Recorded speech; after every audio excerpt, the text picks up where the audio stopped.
आज ओडिशार जनसाधारण बहुत उत्साहित अच्छा दुईट कारण।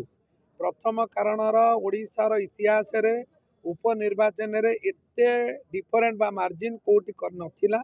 एवं ओडिशार जनप्रिय मुख्यमंत्री मोहन माझी एवं ओडिशार यशस्वी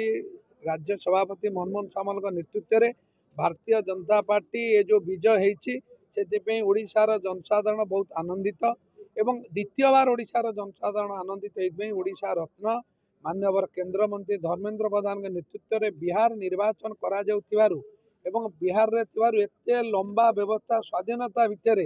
केबे एते सीट रे विजय करने तेणुकर ओडिशावासी आज गर्वित सारा विश्व रे ओडिशा माटी आज गर्वित जे ओडिशार उपनिर्वाचन आज भारतीय जनता पार्टी विजय करिछि एवं बिहार भलिया एक निष्पत्ति नेउथिबा राज्य रे मध्य भारतीय जनता पार्टी लंबा व्यवधान रे विजय होछि जार श्रेय देशर यशस्वी प्रधानमंत्री नरेंद्र मोदी एवं देशर गृहमंत्री अमित शाह देशर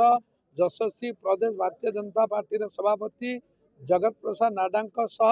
ओडिशा रत्न ओडिया पुआ बिहार प्रभारी माननीय केंद्र मंत्री धर्मेंद्र प्रधान पाखु जीव।